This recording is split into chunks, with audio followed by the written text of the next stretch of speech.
Hello everyone, welcome to our channel.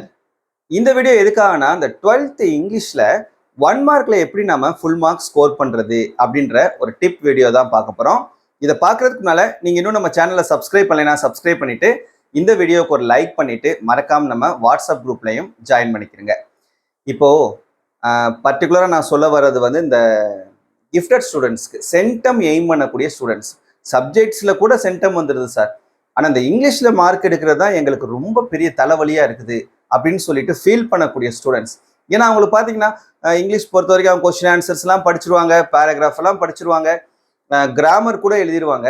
ஆனால் அவங்களுக்கு mark போகக்கூடியதுன்னே பார்த்தீங்கன்னா இந்த 20 1 மார்க். இது தமிழ்லாம் பார்த்தீங்கன்னா வெறும் 15 1 மார்க் தான் இருக்கும். பட் இங்கிலீஷில் 20 1 மார்க் அப்படின்றப்போ உங்களுக்கு புக் பேக் அப்படின்ற கான்செப்டே கிடையாது. இப்போ மற்ற சப்ஜெக்ட்ஸ் எல்லாம் எடுத்து இப்போ மேத்ஸ் எடுத்துக்கிறீங்க, மேத்ஸ்லேயே உங்களுக்கு 20 1 மார்க் தான் கேட்க போகிறாங்க. ஆனால் 20 1 மார்க்காக இருந்தாலும் புக் பேக்கில் இருந்தே உங்களுக்கு ஒவ்வொரு சாப்டர்லையும் புக் பேக்கில் என்ன பண்ணியிருக்காங்க, உங்களுக்கு ஒவ்வொரு எக்ஸசைஸ் 1 மார்க்காகவே கொடுத்துருக்காங்க.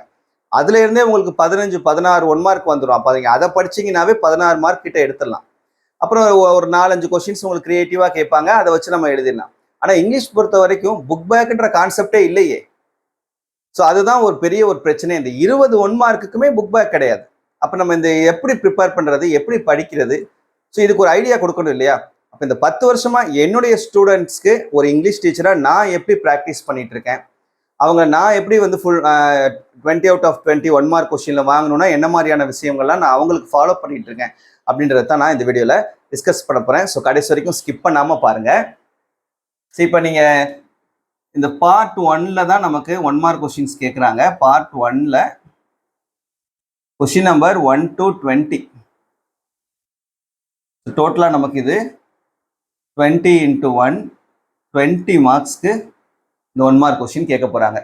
இதை மூணாக நம்ம பிரிச்சுக்கலாம். Question number 1 to 3, question number 4 to 6, question number 7 to 20. இந்த கொஸ்டின் நம்பர் 1 to 3 வந்து நமக்கு சினானிம்ஸ் கேட்பாங்க. கொஸ்டின் நம்பர் 4 to 6 பார்த்தீங்கன்னா ஆன்டனிம்ஸ் கேட்பாங்க.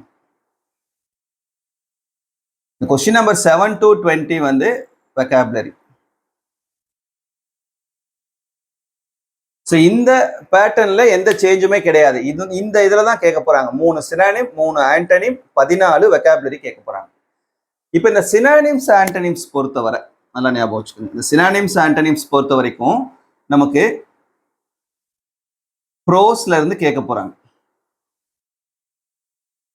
ஸோ ப்ரோஸ்னுடைய சினானிம்ஸ் ஆன்டனிம்ஸ் மட்டும் படிச்சா போதும். போயம்லையும் உங்களுக்கு கிளாசரி வேர்ட்ஸ் கொடுத்துருப்பாங்க, சப்ளிமெண்ட்ரிலையும் கிளாசரி வேர்ட்ஸ் கொடுத்துருப்பாங்க. அதெல்லாம் படிக்கணுமா அப்படின்னா படிக்க தேவையில்லை. ஒவ்வொரு ப்ரோஸ்ல மட்டும் இருக்கக்கூடிய அந்த கிளாசரி வேர்ட்ஸை மட்டும் படிச்சுக்கிட்டீங்கன்னா போதுமானது. புக் பேக் மட்டும் படிச்சா போதுமா சார், புக்கில் இருக்கக்கூடிய அந்த வெக்காபுலரி கிளாசரி வேர்ட்ஸ் மட்டும் படிச்சா போதுமா அப்படின்னா, அந்த புக் பேக்ல இருந்து உங்களுக்கு டோட்டலாக நமக்கு 6 கொஸ்டின்ஸ் இருக்குதா, இதுல 4 கொஸ்டின்ஸ் உங்களுக்கு புக் பேக்ல இருந்து தான் வரும். சினானிம்ஸ் ஆன்டனிம்ஸ் பொறுத்தவரை 6க்கு 4 கொஸ்டின் புக் பேக்ல இருந்து தான் கேட்பாங்க. ஆனா என்னன்னா இதுல அதுலயும் ஒரு ட்விஸ்ட், அந்த புக்கில் இருக்கக்கூடிய ஆன்சர் கேட்க மாட்டாங்க. புக்கில் அந்த கொஸ்டினுக்குன்னு ஒரு ஆன்சர் இருக்கும் இல்லையா, அந்த ஆன்சர் உங்களுக்கு எக்ஸாம்ல கேட்க மாட்டாங்க, கொஸ்டின் பேப்பர்ல இருக்காது. அது 2 தான் அப்படி டைரக்ட் ஆன்சரோட வரும்.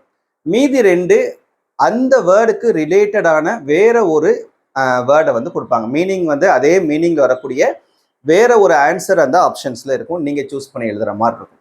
ஸோ இப்படிதான் என்ன பண்ணுவாங்கன்னா இந்த 4 மார்க் வந்து கேட்பாங்க. ரிமைனிங் 2 வந்து கண்டிப்பா உங்களுக்கு இன்டீரியரா தான் இருக்கும். புரியுதா? ஸோ இந்த சினானிம்ஸ் ஆன்டனிம்ஸ் 6 மார்க்குக்கு 4 மார்க் உங்களுக்கு புக்குக்கு ஒவ்வொரு ப்ரோஸ்க்கும் பின்னால் இருக்கக்கூடிய கிளாசரி வேர்ட்ஸ்ல இருந்து தான் கேட்பாங்க. 2 கொஸ்டின்ஸ் வந்து உங்களுக்கு இன்டீரியரா கேட்பாங்க.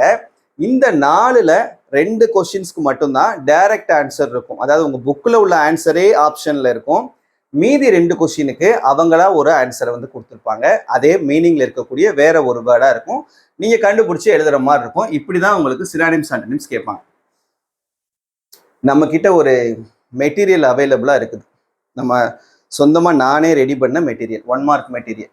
சினானிம்ஸ் ஆன்டனிம்ஸ்ல இருந்து இந்த 1 மார்க் ஃபுல்லா இருக்கும். அண்ட் கிராமரும் இருக்கும், voice, speech, simple, compound, complex, error spot including error spot வரைக்கும் எல்லா 1 மார்க் கொஸ்டினுமே இருக்கும்.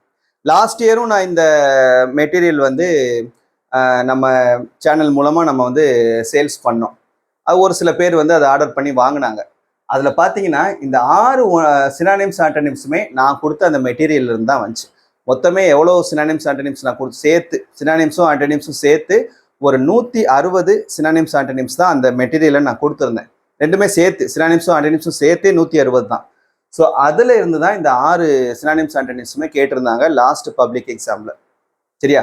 ஸோ உங்களுக்கு அந்த மெட்டீரியல் வேணும்னு நினச்சிங்கன்னா இந்த என்னுடைய வாட்ஸ்அப் நம்பருக்கு மெசேஜ் பண்ணுங்கள். 8122294404 அப்படின்ற இந்த நம்பருக்கு மெசேஜ் பண்ணுங்க. உங்களுக்கு வேணும்னா நான் சொல்லிடுறேன், இது ஒரு பெய்டு மெட்டீரியல். சரியா? ஸோ பெய்டு மெட்டீரியல் தான். ஸோ அதனால உங்களால் முடிஞ்சால் மட்டும் இந்த நம்பருக்கு மெசேஜ் பண்ணுங்க. சரி, ஓகே. இப்போ சினானிம்ஸ் ஆண்டனிம்ஸ் முடிஞ்சு.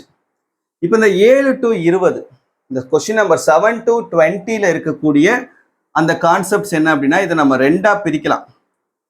ஒன்று கிராமர், இன்னொன்று வெக்காபுலரி. சரி, இப்போ இதில் நமக்கு கிராமர் டாபிக் எதெல்லாம் வரும்னு சொல்லி பார்த்தீங்கன்னா இந்த டாபிக்ஸ் எல்லாமே articles, syllabification, sentence pattern, question tag, tenses, models, preposition, linkers. இந்த ப்ரிபோஷனில் சம்டைம்ஸ் வந்து ப்ரிபோஷனல் ஃப்ரேசஸும் கேட்கலாம், ப்ரிபோஷனும் கேட்கலாம், ப்ரிபோஷனல் ஃப்ரேசஸும் கேட்கலாம். சரியா? ஸோ இந்த கான்செப்ட் எல்லாமே நமக்கு ரூல்ஸ் தெரிஞ்சிருக்கணும். இது எல்லாத்துக்குமே ரூல்ஸ் இருக்குது. சரியா? இது எல்லாத்துக்குமே நமக்கு ரூல்ஸ் தெரிஞ்சிருக்கணும், ப்ளஸ் ப்ராக்டிஸ் பண்ணியிருக்கணும்.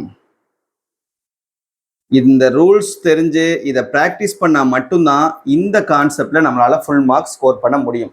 ஒவ்வொன்றுக்கும் செப்பரேட்டாக ரூல்ஸ் இருக்குது. வேணும்னா சொல்லுங்கள், இந்த கிராமர் டாபிக் எல்லாமே டீச் பண்ணணுமா கமெண்ட்டில் சொல்லுங்கள். கண்டிப்பாக நான் உங்களுக்கு அப்கமிங் டேஸில் இந்த எல்லா டாபிக்ஸுமே உங்களுக்கு டீச் பண்ணி போடுறேன். ஸோ ரூல்ஸ் தெரிஞ்சு இதை நம்ம ப்ராக்டிஸ் பண்ணிட்டோம்னா இதை பற்றி கவலைப்பட வேண்டிய அவசியமே கிடையாது. இந்த கான்செப்டில் எது கேட்டாலும் ஃபுல் மார்க்ஸ் ஸ்கோர் பண்ணிடலாம். இந்த கான்செப்ட் எல்லாத்துக்குமே நம்ம வந்து என்ன பண்ணியிருக்கோம், ஒர்க் ஷீட் வந்து கொடுத்துருக்கோம். நம்மளுடைய அந்த 1 மார்க் மெட்டீரியலில் ஒர்க் ஷீட் கொடுத்துருக்கோம். அப்போ நம்ம ரூல்ஸ் நம்ம சேனலில் ரூல்ஸ் நடத்திட்டோம்னா நீங்கள் அந்த மெட்டீரியலில் கொடுத்துருக்கக்கூடிய அந்த ஒர்க் ஷீட்ஸை ப்ராக்டிஸ் பண்ணி பார்த்துட்டிங்கன்னா ஆட்டோமேட்டிக்காக இந்த கான்செப்ட் எல்லாமே உங்களுக்கு தரோவாயிரும், பிரச்சனையே கிடையாது. அடுத்து இந்த வெக்காபுலரி கான்செப்ட் இருக்குது பாருங்க.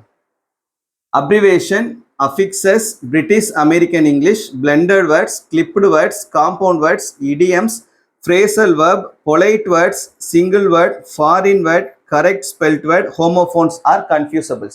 இது உங்களுக்கு இந்த கொஸ்டின் நம்பர் 46லையும் இந்த 1 மார்க் கொஸ்டின்ஸை சேர்த்து கேட்பாங்க. கொஸ்டின் நம்பர் 46னு ஒரு கொஸ்டின் இருக்கும், அதுக்கும் உங்களுக்கு இந்த கான்செப்ட்ஸ்லேருந்து தான் கேட்பாங்க. இப்போ இந்த அப்ரிவேஷன் இதில் பார்த்தீங்கன்னா ஒரு சில கான்செப்ட்ஸ் வந்து உங்களுக்கு புக்கில் இருக்கும்,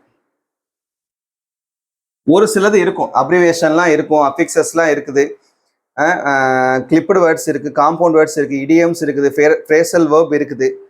இந்த கான்செப்ட்ஸ் எல்லாமே உங்களுக்கு புக்கில் இருக்குது. கரெக்ட் ஸ்பெல்ட் வேர்ட்லாம் வந்து பார்த்தீங்கன்னா இங்கிலீஷ் புக்கில் கடைசி பேஜில் இருக்கும். அதுலேருந்து தான் உங்களுக்கு கேட்குறாங்க கரெக்ட் ஸ்பெல்ட் வேர்ட்லாம். அதே மாதிரி ஹோமோஃபோன்ஸ், கன்ஃபியூசபிள்ஸ்லாம் புக்கில் இருக்குது. இதெல்லாம் நிறைய கான்செப்ட்ஸ் புக்கில் இருக்குது. புக்கில் இல்லாத கான்செப்ட் பார்த்தீங்கன்னா உங்களுக்கு பிரிட்டிஷ் அமெரிக்கன் இருக்காதுன்னு நினைக்கிறேன். அப்புறம் பிளெண்டட் வேர்ட்ஸ் இருக்காது, இந்த பொலைட் வேர்ட்ஸ் இருக்காது, அதுக்கப்புறம் இந்த சிங்கிள் வேர்ட் இருக்காது, ஃபாரின் வேர்ட் இருக்காது. இதை தவிர்த்து உங்களுக்கு மற்ற எல்லாமே உங்களுக்கு புக்லையும் இருக்குது.